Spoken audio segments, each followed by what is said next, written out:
Assalamualaikum warahmatullahi wabarakatuh.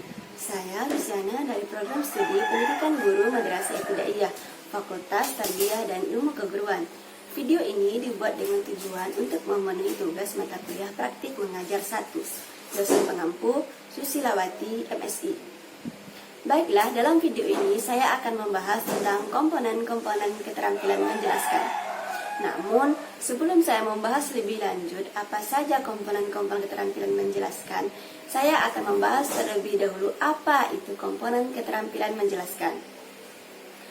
Komponen keterampilan menjelaskan berasal dari 3 kata, yakni komponen, keterampilan, dan menjelaskan. Komponen ialah unsur-unsur yang membentuk suatu sistem atau kesatuan. Keterampilan ialah kemampuan yang dimiliki oleh seseorang dalam menyelesaikan pekerjaannya yang diperoleh melalui usaha yang disengaja, sistematis, dan berkelanjutan agar memperoleh hasil yang maksimal. Untuk mendapatkan sebuah keterampilan, maka harus ada syarat-syarat yang harus dipenuhi. Lalu, apa saja syarat-syarat tersebut?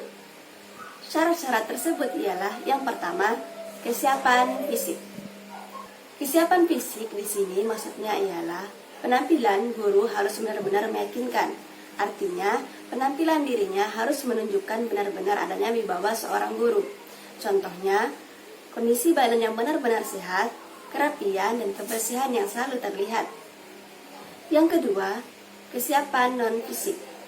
Kesiapan non-fisik di sini contohnya ialah menguasai bahan ajar dengan baik, menguasai metode pembelajaran secara mantap, dan menguasai teknik komunikasi dengan orang lain, yang mana kata orang lain di sini maksudnya ialah siswa. Jika seorang guru telah memenuhi syarat-syarat tersebut, maka ini menjadi modal awal bagi seorang guru untuk melakukan tugas-tugas pembelajaran. Sedangkan menjelaskan jika dikaitkan dalam proses pembelajaran ialah kegiatan pembelajaran yang mengorganisir materi pelajaran yang dikelola secara sistematis dan terencana sehingga dalam penyajiannya siswa dapat dengan mudah memahaminya.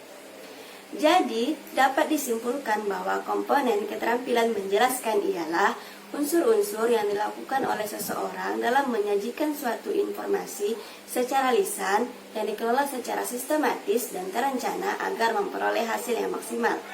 Selanjutnya, saya akan membahas tentang apa saja komponen-komponen keterampilan menjelaskan. Menurut Udin Syaifuddin Saud dalam bukunya yang berjudul Pengembangan Profesi Guru, menyatakan beberapa komponen keterampilan menjelaskan yang meliputi 2 hal.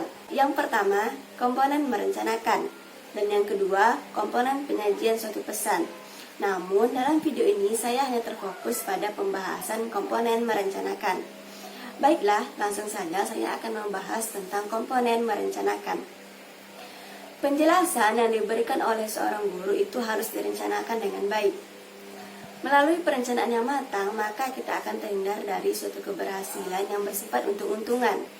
Artinya, kita dapat memprediksi seberapa besar keberhasilan yang akan kita capai. Jika seorang guru tidak mengetahui tujuan apa yang dicapai oleh siswanya, metode belajar apa yang akan digunakan, strategi apa yang digunakan, bahkan sumber belajar dan media apa yang akan diberikan untuk siswanya. Tentu ini akan menjadi proses pembelajaran yang bersifat apa adanya. Tentu hasilnya tidak akan optimal. Menurut Wina Sanjaya dalam bukunya yang berjudul Perencanaan dan Desain Sistem Pembelajaran menyatakan bahwa perencanaan itu merupakan suatu alat pemecahan masalah. Artinya, kita dapat mengantisipasi seberapa besar kegagalan yang akan muncul. Dan melalui perencanaan, kita dapat melakukan proses pembelajaran secara sistematis. Artinya, proses pembelajaran tidak berlangsung apa adanya, tetapi proses pembelajaran berlangsung lebih terarah dan terorganisir. Komponen perencanaan itu sendiri terdiri dari isi pesan atau materi dan penerima pesan. Untuk yang pertama, saya akan membahas tentang isi pesan atau materi. Hal-hal yang harus diperhatikan oleh seorang guru yang berhubungan dengan isi pesan atau materi ialah sebagai berikut. Yang pertama, tentukan garis besar materi yang akan dijelaskan. Yang kedua, susunlah secara sistematis garis besar materi yang akan dijelaskan dengan bahasa yang mudah dipahami oleh siswa.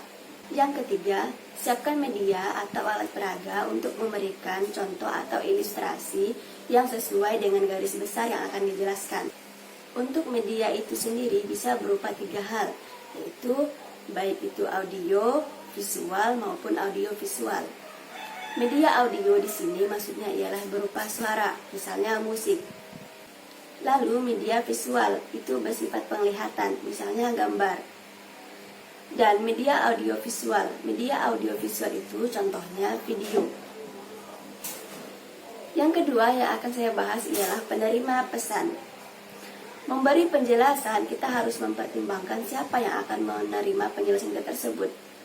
Bagaimana kemampuannya, lalu pengetahuan dasar apa yang ia miliki. Karena ini berkaitan erat dengan usianya, jenis kelaminnya, background atau latar belakangnya, kemampuannya, bahkan lingkungan belajarnya. Maka dari itu, perencanaan sangatlah penting. Ingat, gagal merencanakan sama dengan merencanakan kegagalan. Mungkin sekian presentasi dari saya. Mohon maaf atas segala kekurangan. Terima kasih atas perhatiannya. Saya ucapkan wallahul muwaffiq ila aqwamit thoriq.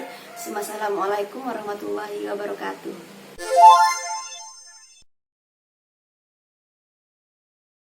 Lakukan tugas-tugas pembelajaran. Komponen